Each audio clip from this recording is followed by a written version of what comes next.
નમસ્કાર. આજે આપણે ભાષા વિશે, શું ભાષા છે એના વિશે થોડી ચર્ચા કરીએ.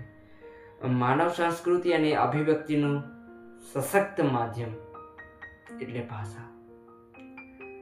ભાષા એ માત્ર શબ્દનો સમૂહ નથી, પરંતુ તે મનુષ્યની લાગણીઓ, વિચારો, કલ્પનાઓ અને અનુભવોને વ્યક્ત કરવાનું સૌથી સશક્ત માધ્યમ છે. પૃથ્વી પરના તમામ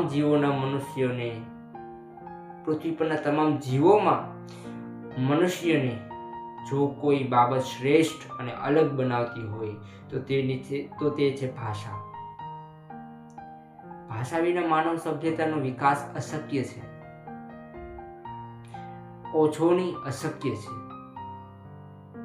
ભાષાનું મહત્વ શું છે? ભાષા માનવ જીવનના દરેક તબક્કે મહત્વની ભૂમિકા ભજવે છે. તેના મુખ્ય કાર્યો, તેની મુખ્ય વાતો એના વિશે વાત કરીએ. સંવાદ સેતુઓ એના વિશે વાત કરીએ તો ભાષા બે વ્યક્તિઓ કે સમાજને જોડતો સેતુ છે. તેના દ્વારા આપણે આપણા વિચારો બીજા સુધી પહોંચાડી શકીએ છીએ, એકબીજા સાથે પહોંચાડી શકીએ છીએ, એકબીજાના વિચારોને જાણી શકીએ છીએ, બીજાના વિચારોને સમજી શકીએ છીએ. ભાષા એ જ્ઞાનનો ભંડાર છે. હજારો વર્ષોનો ઇતિહાસ, વિજ્ઞાન અને સાહિત્ય ભાષાને કારણે જ સચવાઈ રહેલું છે. તે સનાતન સત્ય છે. પુસ્તકો અને ગ્રંથોના રૂપમાં જ્ઞાન એક પેઢીથી બીજી પેઢી સુધી પહોંચે છે, અને એમાં ઉમેરો, વધારો, ઘટાડો જે થતું હોય છે એ ભાષાના જ્ઞાનથી જ થાય છે. કોઈ પણ સમાજ સંસ્કૃતિની રીત, રિવાજો અને પરંપરાઓ તેની ભાષામાં વણાયેલી હોય છે. જ્યારે કોઈ ભાષા મરી જાય છે ત્યારે તેની સાથે જ એક આખી સંસ્કૃતિ પણ લુપ્ત થઈ જાય છે. વિશ્વમાં અનેક ભાષાઓ બોલાય છે, પરંતુ વ્યક્તિ માટે તેની માતૃભાષાનું સ્થાન સર્વોચ્ચ હોય છે. તે તેની સંસ્કૃતિ હોય છે, તેનું પોતાનું હોય છે. જે ભાષામાં આપણે સ્વપ્ન જોઈએ છીએ, જેમાં આપણે રડીએ છીએ, જેમાં આપણે હસીએ છીએ, તે જ આપણી સાચી ભાષા કહેવાય. બાળક જન્મે ત્યારે તે સૌથી પહેલા તેની માતા પાસેથી જ જે ભાષા શીખે છે તે તેના વ્યક્તિત્વ ઘડતરમાં પાયાનું કામ કરે છે. મહાત્મા ગાંધીએ પણ કહ્યું છે કે બાળકનું પ્રાથમિક શિક્ષણ તેની માતૃભાષામાં જ હોવું જોઈએ, કારણ કે માતૃભાષામાં મળેલું જ્ઞાન સીધું હૃદય સુધી પહોંચે છે. એક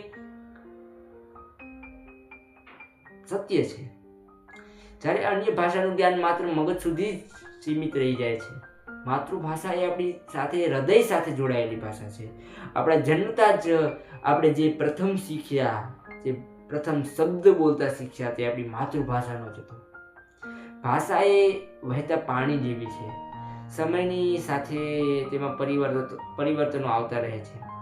સંસ્કૃતિમાંથી પ્રકૃતિ, અપભ્રંશ અને તેમાંથી આજની આધુનિક ભારતીય ભાષાઓ, એટલે કે સંસ્કૃત ભાષાના અપભ્રંશ થઈને જ આજે નવી ભાષાઓ, હિન્દી, ગુજરાતી, મરાઠી, અલગ અલગ વિવિધ ભાષાઓનું નિર્માણ થયા છે.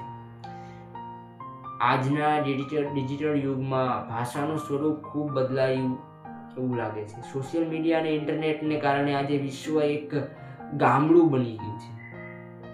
આનાથી આપણે વૈશ્વિક ભાષાઓ જેમ કે અંગ્રેજી શીખવાની તક મળી છે. અંગ્રેજી સિવાય પણ ઘણી બધી ભાષાઓ શીખવાની તક મળી છે. આપણે સાથે સાથે આપણી પ્રાદેશિક બોલીઓ અને શબ્દોને ભૂલતા જઈ રહ્યા છીએ. તે પણ એક ચિંતાનો વિષય છે. ભારત જેવા દેશમાં જ્યાં કોસે કોસે પાણી બદલાય અને 4 કોસે વાણી બદલાય જેવી કહેવત પ્રચલિત છે, ત્યાં ભાષા વિવિધતામાં એકતાનું પ્રતીક છે. અલગ અલગ ભાષાઓ હોવા છતાં ભારતીય તમામ ભાષાઓમાં રહેલી લાગણી અને સંસ્કારોમાં એક સમાનતા જોવા મળે છે. આપણે અન્યની ભાષાઓનો આદર કરવો જોઈએ, પણ આપણી પોતાની ભાષા પર ગર્વ પણ કરવો જોઈએ. આનાથી એક જ નિષ્કર્ષ નીકળે છે, આનાથી જે સાર નીકળે છે, આનો જે અંત છે, આનો જે જ્ઞાનની બાબત છે, શીખવાની બાબત છે, ભાષા એ માનવ અસ્તિત્વનો અરીસો છે. આપણે ગમે તેટલી પ્રગતિ કરીએ કે વિદેશી ભાષાઓ શીખીએ, પરંતુ આપણા મૂળિયા આપણી માતૃભાષા સાથે જોડાયેલા હોવા જોઈએ. ભાષા જીવંત રહેશે તો સમાજ અને સંસ્કૃતિ જીવંત રહેશે. આવો આપણે આપણી ભાષાને પ્રેમ કરીએ, તેને શુદ્ધ રાખીએ અને આવનારી પેઢીઓને તેનો વારસો સોંપીએ. ફરી મળીશું એક નવા વિડીયો સાથે, એક નવા કોન્ટેન્ટ સાથે, એક નવા સબ્જેક્ટ સાથે. જય હિન્દ, જય ભારત.